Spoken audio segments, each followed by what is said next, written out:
Welcome to the Underground, the Steel City Underground, a Pittsburgh Steelers podcast made by fans like you, for fans like you. Now, here's your host, Joe Kuzma. Hello, everyone, and welcome to another edition of the Steel City Underground Podcast. I am your host, Joe Kuzma, and today I am joined by my usual co-pilot, Brian Roach. Brian, say hi to everyone. Hi, how you doing? Good to be with you, Mav. Yes, Goose. And for the other party, our special guest today, he probably doesn't know that we've been using the Top Gun reference for the last few weeks because I finally got off my butt and watched the movie beginning to end. But we do have a special guest with us. His name is Jon Finkel, and he is the author of a brand new book which just released today. It is about Mean Joe Greene, and it is entitled Mean Joe Greene Built by Football. Jon, it's great to have you on. How are you doing?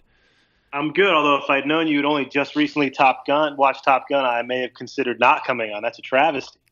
I know. Well, from beginning to end, that's the asterisk. Yeah. It's one of those movies that was like on like cable TV, like, I don't know, like all the time. You flip through the channels, it's there, and hey, I'm going to watch from 20 minutes in, or I'm going to stop short and fall asleep on the couch. So I finally finished it. Yeah. But yeah, me and Brian have been teasing each other. Brian's kind of become my go-to co-host here over the last month or two or more, maybe, for 2017. Must have been a New Year's resolution. So, you know what? Let's start off, Jon. Tell us a little bit about yourself, where you come from, family, friends, etc. Sure. I moved around a lot as a kid, but largely I'm from Boston. So I was born in Boston, in Springfield, where the Basketball Hall of Fame is, and moved around a lot as a kid. But as far as sports-wise, I've always remained loyal to the Red Sox, Patriots, Celtics, and to a certain extent the Bruins. As a kid, anyway. Went to college in Virginia at James Madison University, and then right after that moved to L.A., where I worked on The Man Show with Comedy Central and a couple other shows there. And from there is when I really realized that I wanted to start writing. And so I started writing for some, local, very small time papers there for free and for a penny a word, just to build up some bylines.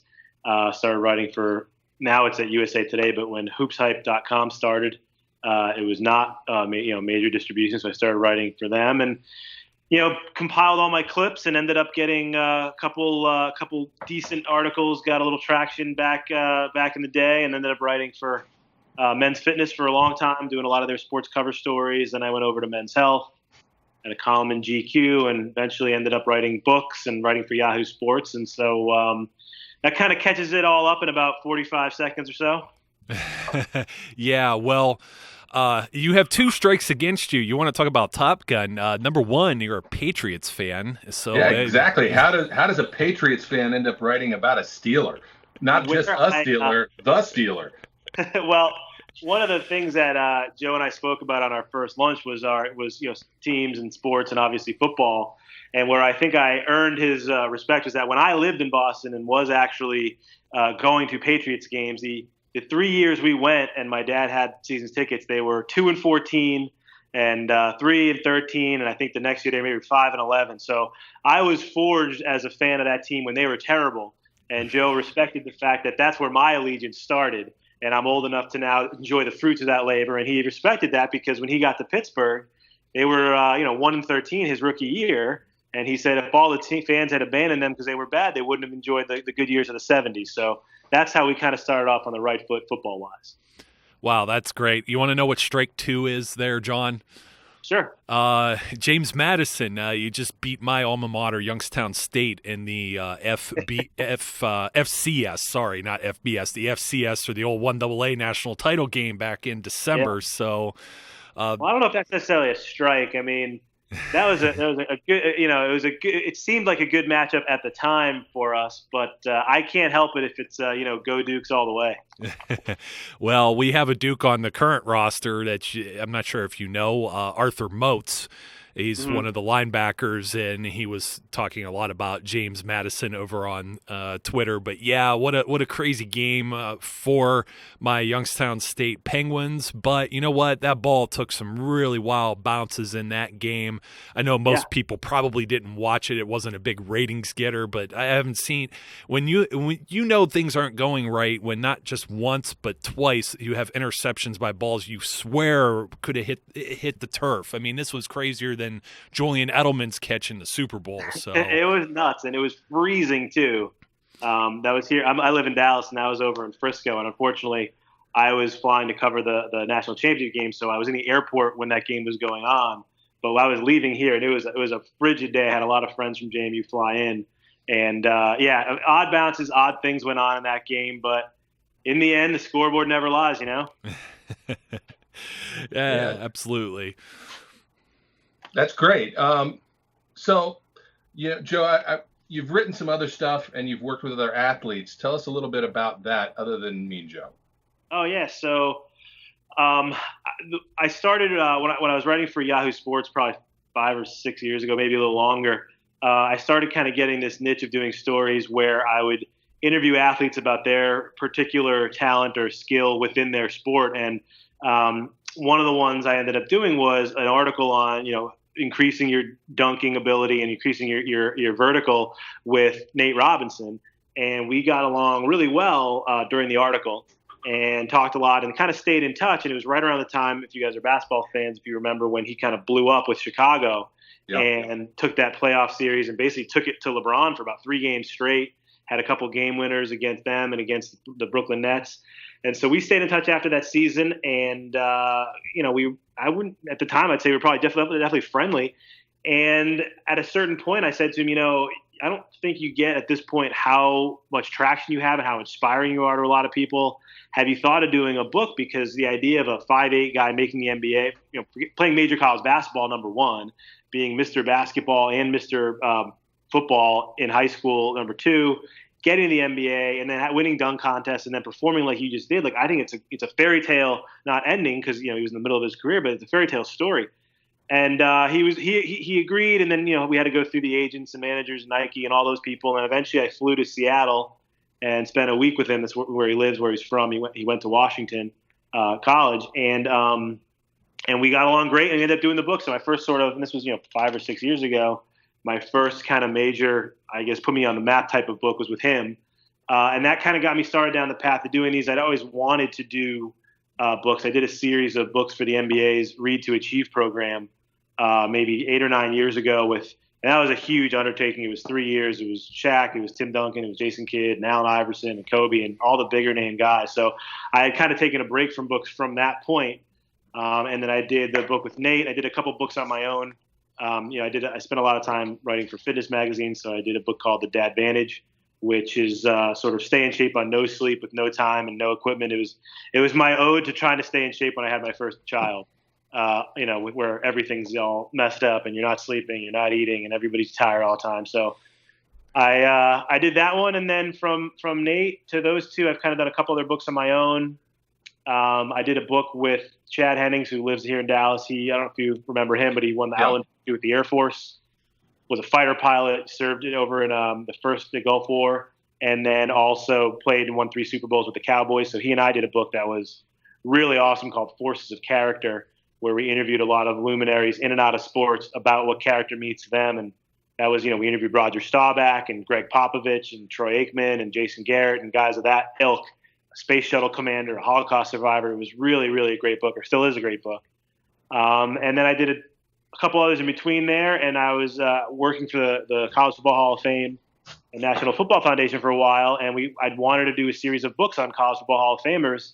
And, Joe, me being in Dallas and Joe being here, but also with the stature that he held and having not done a biography or autobiography yet, I thought he'd be perfect. All right. How did you hook up with him? So I was running the website called Football Matters for the College Football Hall of Fame and National Football Foundation, and we do basically we're the build as the voice of college football, the heartbeat of amateur college football and high school football. So I was involved with a lot of Hall of Famers on a regular basis anyway, for stories and features and Q&As throughout the season. And when I proposed the idea to the Hall of Fame guys that I wanted to, with my background, I could at least start the series and do the first couple, that I wanted to do a series on their Hall of Famers. Because I don't know if you've been there, but the Hall of Fame in Atlanta is awesome. And they have a whole book section and memorabilia section and stuff. And I thought if we could just launch a series where the Hall of Famers who we want to highlight get to talk about what football means to them, what football's meant to their lives, and all those kind of things, that it would make for a great series and a perfect fit. We just needed the first guy to come up, to start with. And I obviously wanted to be close to the first person, physically, so we could sit down and talk about it. But that was sort of a second or third tier criteria. But when we put together all the other things that we wanted involved in the person we want to launch a series with, name recognition, sort of the icon level, that kind of stuff, actual accomplishments, their reputation, Joe was perfect. And so I reached out through the Hall of Fame, and they basically I just got his cell phone number, and I texted him as if he was getting a text from a carpet cleaning company. I said, hey, you don't know me. This is John. I work for the for the Hall of Fame. This isn't a joke. Please, if you give me a call. And he did. He called me back, and we had several conversations on the phone, and then we finally met for lunch and decided to kick the tires on the book. Wow, Nice. That's crazy. But you know what? This is kind of funny because there's a lot of ties to Dallas. We've already talked about that NCAA title game that was down there. And another one of the gentlemen, I should say, that you had the privilege of interviewing that's also native, and I guess he feels Dallas is his city. It's kind of Jerry's world over there. Jerry Jones. I mean, before I ask you how it was like to work with Mean Joe, Jerry Jones, that's kind of crazy to me, too. What's it like? I mean, the guy's like a bazillionaire. Yeah. Well, Chad and I, we did when we interviewed Jason Garrett in in the office in the old, before they moved to the new training facility. And, Chad's, he's one of the family. So when you go there with someone like him, obviously he's an awesome guy anyway, but, he's a player. So you kind of get the full treatment of meeting everybody. And, the coolest thing, honestly, wasn't even, I'd been around Jerry a few times with board meetings at the NFF and the College Football Hall of Fame. And he seems like, really sharp guy, smart guy, and always comes in with his entourage. But really the coolest thing was on that whole book was Chad and I sitting down to interview Jason Garrett. And his office is Tom Landry's original office, and they haven't changed it. It's his desk. It's all of his old pictures and stuff on one side of the wall, and Jason's on the other. And so one of the coolest things was we were sitting there, and they were just having a talk, and we were discussing how many Hall of Famers were signed on that table. Like they used to do all the work, and when they would do the signings and all that prior to Jerry, and then even after, that was the room where all those decisions happened. So the history in there, we were talking about with from Roger Staubach on, much of the history of the NFL, at least through when they were really good in the 90s, happened in that room. Man, that is something. And obviously with your background, and I'm going to say your pedigree as well, it must not have been very intimidating to work with Mean Joe, or was it? Because, I mean, this guy, as far as, and I know you're a Boston guy and you're kind of hanging around in Dallas now, and with all of those major great sports franchises, you must have got some indication that, I mean, Mean Joe Greene is only one of two guys with the Pittsburgh Steelers who actually has his jersey retired. They don't retire jerseys here. He is considered Mr. Steeler as far as everyone's concerned. What was it like working with Mean Joe Greene? It was awesome. What you're saying is that, the respect carries over, when, growing up in Boston, you get the Larry Birds of the world and the Ted Williams and things like that. So it's not so much that I have to grow up in the city to understand it. If you grow up that level of a sports fan, you clearly get the reverence and respect for that individual across the sport, but also what they mean that next level within the city. So whenever I approach something like this, whether it's Roger Staubach here in Dallas or Joe, there's automatically a level of almost care and respect to make sure that we're doing right, collectively by his legacy, not just him. That I do keep fan bases in mind, and even working on this particular book, the questions I ask, I often find are questions that I would ask if I wasn't the writer of the book. And I'd like to think that's probably why the books do well and they're as entertaining as they are, because I take it straight from the side of, like, as if I was like, oh my God, I'm sitting next to Mean Joe Greene at the airport. Here's all the things I'd want to know. But now I have unlimited access and time with him and trust. And so once we finally sat down and had lunch, you definitely have to have a good feel for each other. The first few times I meet, I really make a point of not doing any work. Because you have to get along. You spend a lot of time together. Even when I went to visit Nate in Seattle, the first couple of days we were just, went to his kid's birthday party and his kid's football game and just hung around, because you have to be familiar. If you show up and shake hands and say, okay, so what was your 8th grade coach like? It's not fun. So for Joe in particular, his reputation is, as such one of maybe, you got to probably say 5 or 6 most recognizable, iconic football players probably ever. I mean, it'd be hard to put him out of that across the whole league. And so I had that very careful understanding and respect going into it. But he was so warm and so awesome and so nice to start that there was no real reason to feel otherwise. He just was gracious. He let me into his house, and we did all the work. Almost all of the interviews and conversations we had for the book were in his home, in his family room. And he let me in and was just generous with his time and thoughts, and took the book seriously, which also helps. So in short, I would say he was just a fantastic, phenomenal guy. Yeah, I'm glad you brought that up. I've met Joe a couple times at signings, and despite his reputation as mean Joe, he's not. He's about the nicest gentleman I've ever met, and he goes out of his way to connect with you, even in something as simple as a signing. Yeah, he has a tremendous memory. I mean, he and I would talk, and I had games. Because he coached for, you guys know this, he coached for a long time after, and then he was, worked with the Steelers. And so he was involved with football, I think, long after most people realized that he really only got out of sort of day-to-day football not too long ago, 5 or 6 or 7 years ago. So when I would talk to him about things that were important to me as a fan or games I watched, he would connect on that level. Just like you said, he would remember that game or remember that playoff series, or he'd remember when, I used to talk to him about when Brian Cox had his crazy year at the Patriots. He remembered when he talked to him when he was younger, and he remembered so many of these players from scouting, from seeing those games or watching them on TV, because he's a football junkie anyway, that you can almost talk to him just like another guy who loves football, which is incredible considering what he's accomplished. Yeah, that's awesome. It is, and like I said, he's practically like somebody. And I know Mean Joe with this book, which we're going to talk about the book right here in a moment. He seems like such a humble guy, and for us to say, hey, you know what, he walks on water, he would be like a football god, he probably wouldn't want us to speak. He would just like that. Super humble. And he cares. I'll get a very quick anecdote. We went to have lunch one day, and he only lives about maybe 25 minutes from North Texas, where he went to college. And we were just eating. It was me, him, and his wife. And about towards the end of it, the waiter came. The waiter came to give us the check, and he stopped and said, "Look, I wanted you guys to enjoy your meal. He's Mr. Greene. I just want you to know I'm a junior or senior at North Texas. I just wanted to say, I see your picture all over campus. It's an honor to."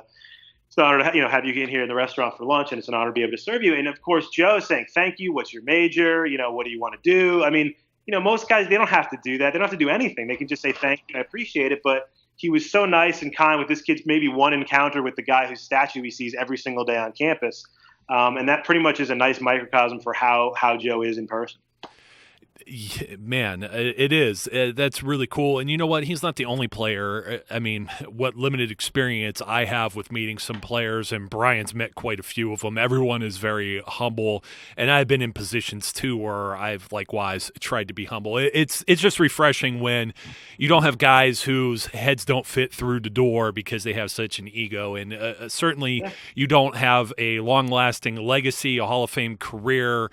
And I mean, like I said, your jersey retired by this organization as being one of the few, if you were that type of personality. And that's basically what it's like when I read this book, which is now available, of course, just everywhere. And you're going to close with that, of course. But I just wanted to get into some of the stories here, myself and Brian, just a couple of questions here. I guess like the most generic question that I would have, and of course you're going to be answering this probably as much as Joe answered some of the things that were covered in here over the years. What was your favorite story from Joe that's in the book, I should say? Because I'm sure there's some that couldn't fit in and whatnot, but what was your favorite story covering this?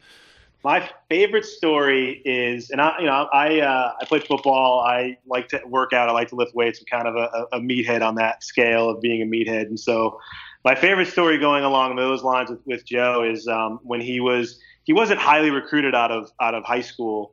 And his team was not very good. He had a temper, he had a pretty bad temper. He openly admits back in high school. And so he wasn't recruited by any of the big schools in the area. Nobody from Texas or Oklahoma or A&M or anybody came calling. And so after visiting a couple schools, he finally his mom had a friend who took him to go visit North Texas. And he walked around and realized that he really liked the school. And he was wearing, Joe, he was a same size then, and going into college, he was 6'4", whatever, 240, something like that. And he walked through, they finally got to the athletic facility, and he was wearing, probably for that era, he said, like, the cool outfit. It was like a sleeveless sweatshirt with a hood on. And as he was walking down, it all of a sudden occurred to him that he really wanted to go to North Texas. And he wanted to play football. He was kind of indifferent if it was going to happen, but he had a good feeling. And he was about to walk into the room to meet all the coaches, the 8 or 9 guys that were coaching the team. And so he excused himself, told the guy, asked him where the bathroom was, whatever, went past the bathroom, kind of got far enough away and dropped down and did a bunch of sets of push-ups so that he could have a nice pump on, so that when he walked into the room to meet the coaches, they would think he was thicker and stronger than he was, and they would definitely give him a scholarship. And it worked because they gave him a scholarship. It sounds like something I did back when I was, in college, and I'm getting ready to go out for like a Friday or Saturday night with the guys and try and pick up girls. So he was trying to get North Texas to fall in love with him the same way I was trying to get my now wife, but try and just hook up with her. But you know what else I related with there? And that's one story I definitely related with. I'm a weightlifter and everything else. I know Brian is just getting back into it himself, but you know what? I was a bigger guy. I'm 6'5" myself, and I used to get picked on in grade school and had to worry about the ways and the paths that I would walk home, or if I'm going to have to deal with any type of conflict, which just seems so strange for a guy whose nickname is Mean Joe Greene. But this is certainly something that he encountered early on in his life. Yeah, I don't think he'd ever talked about that. I think he mentioned it in an interview once with the North Texas paper, student paper at some point, and he maybe brought it up. But yeah, he was what we would call today a severe bully victim when he was in 5th, 6th, 7th grade, to the point where he used to get sick to his stomach. Before he would go into his, towards the end of middle school and then into high school. And his freshman year and parts of sophomore year, he describes the way, you might think a kind of I won't even say wimpy, but sort of a smaller, easily picked on person might describe being bullied or made fun of. There was a guy who he said used to be his quote unquote friend, but used to take pleasure in kind of just torturing and tormenting him. And he used to hide in school till everybody would leave and then race home because he would get beat up and picked on. And, you're right. Thinking of Mean Joe, one of the biggest, most dominant defensive football players of all time, spending at least the first half of his high school, pretty much, he says, scared. We talked. He said, I get butterflies in my stomach right now if I start thinking about what it was like to go to school back then. And of course, the story ends with this guy Speedy, who's sort of his nemesis in high school, was a few years older than him, but the only kid in school who was about the same size, doing the wrong thing, which is taking some money from his house that his mom gave him to play football. And Joe finally, after all of it, took matters into his own hands and socked him. And as the story always goes, then all of a sudden, all the tables turned. But yeah, that story is a great one in the book, and it's obviously a lot more detail in there. But yeah, the idea that he was a true bully victim and had to overcome it mentally and physically, it's incredible. I don't think people had known that, and I think it's a part of the story that I think a lot of people will take things from. Yeah, that's another one of the really great stories in the book. One of the other things that you kind of touched on it a minute ago, but that I picked up on when I was reading the book is how Joe got, I guess, control of his temper, because we've all seen, the the replays of like the Eagles game where he's elbowing a guy in the head, and we know how it was, or we've heard, I guess, the urban legends of after the one in the 13th season, he's like, I'm done, I'm out of here, I can't take this losing. Yeah. And I know that you talk about how Chuck Noll had a great influence on him, but how did he help him get control of his temper?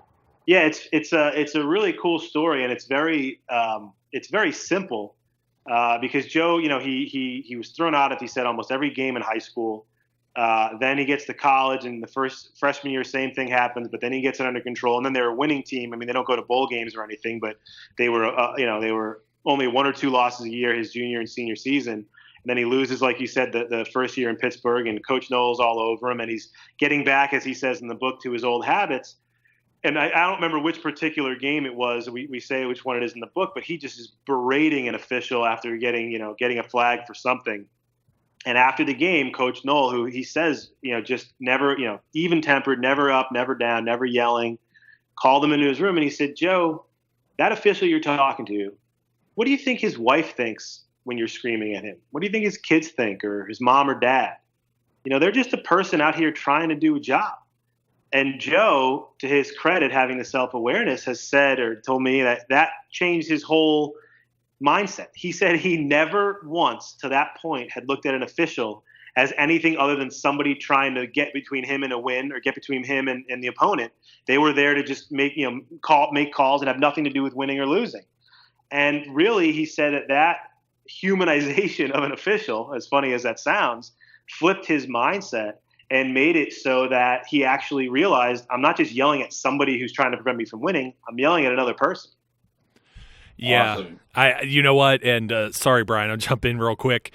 I could totally relate to that as well. So, yeah, I was bullied, and then I continue to be bullied because I'm a referee, not football, but the other type of football, and I know some people tease me about that. But, man, there's just some parents out there, they think they have the next Mean Joe Greene on their team right, or whatever superstar that it may be, and it's a thankless job. You're a team out there, too, because there's more than one referee, and you're human. You're going to make mistakes. You're trying to do the best job that you think you're going to do, but your job is enforcing the rules, of which one side will think that they're getting cheated and that you're only favoring the homers. So it's a very rough job, and I totally could relate with it, and I could also relate with some of the players, and it's great seeing that somebody like Chuck Noll could maybe take the reins there and get Joe to maybe turn his demeanor around or change his behavior, because that's essentially what officiating is. You don't want people being dirty. You don't want anything like that, violent, dirty, anything where you're going to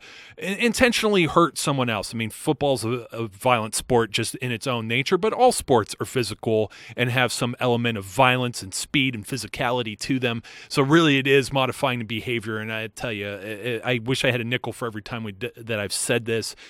We always ask the coaches to help us out, and the ones that are willing to do so or seem to have more control over their players tend to have more success and longevity with their career. So that was a great story there in the book. Yeah, I agree. It's one of my favorites, and you never get that perspective because you'll see guys going off on the officials, and Joe admits it was a mindset shift. I never thought of it that way. And Chuck, like he said, it was almost like an opening up of like like a dawning of a new thought process. Like, okay, so I have to realize that I'm talking to somebody who's a whole individual, and if I'm yelling at them, I'm maybe yelling at their family, and they don't want that. And it worked. I mean, he said it absolutely not like overnight, but and he wasn't perfect. He definitely had blow-ups after that, but it really was sort of a governor on his emotions whenever he'd run into those similar situations. Yeah, I'm one that, especially in the SCU back rooms, so to speak, should learn that lesson. And Joe knows what I'm talking about because I'm a little anti-ref. Well, everyone is from time to time. There's another little snippet that I picked up, and this is something I didn't know at all. And I feel like I've studied the Steelers and I kind of have a good grasp, but I was surprised to understand that Joe actually wanted to be a cowboy.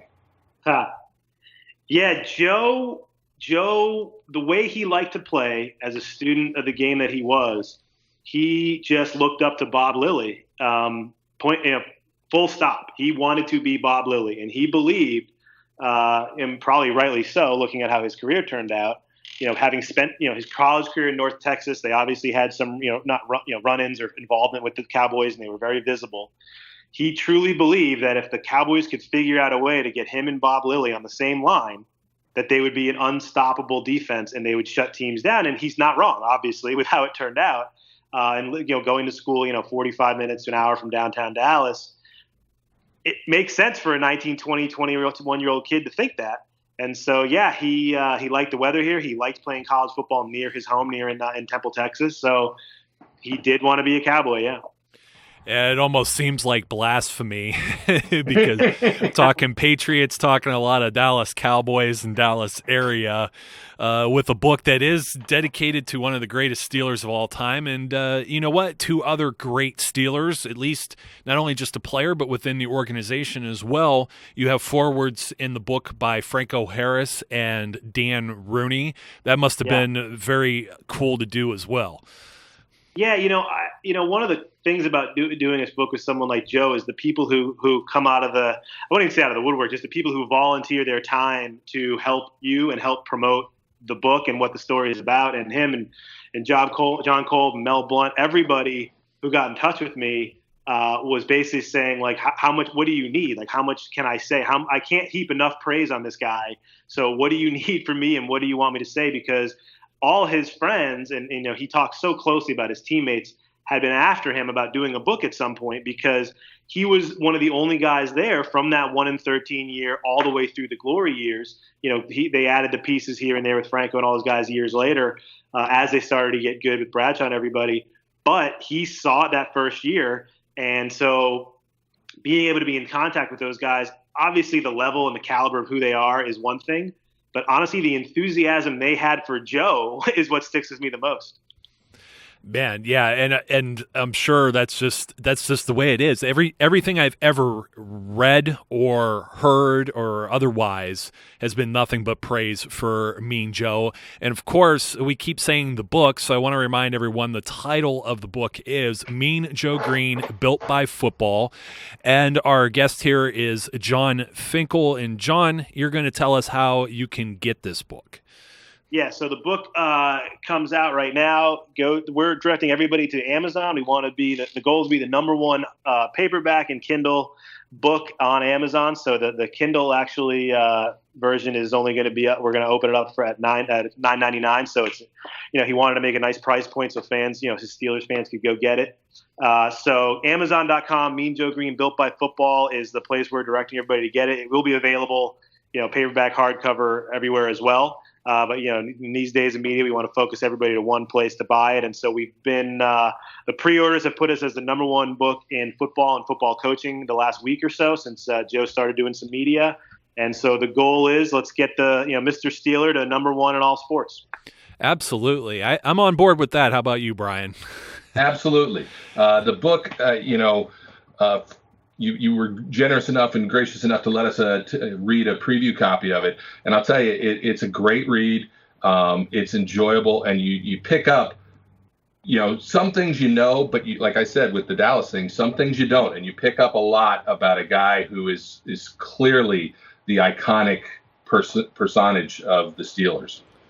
Yeah, it's great. And, we really wanted to make it like the definitive piece of information for Joe. And one of the things we talked about was in the book, let's put, let's get in the book, and then people, nowadays after they read the book, they're going to have questions and thoughts about his career, so they're probably going to go to Google. So rather than do that, at the end of the book, we have the exact writing from his college football and pro football Hall of Fame plaques. We have his college football, his pro football induction speech typed up in here. We have Chuck Noll's presentation speech from the Hall of Fame in here. We have all of his stats. So it's really sort of your one stop for everything Mean Joe, his story about his life in football, all the great things people said about him. Like you said, we got Franco Harris and Dan Rooney doing forwards. We have quotes from Mel Blount and Jon Kolb also. So we really kind of did the soup to nuts of everything that makes Mean Joe Greene as great as he is. And so if you're interested in it, or you want to pass it down to your Steelers fans who are your grandfather or your kids, it's a great place to start to read about the greatest Steeler of all time.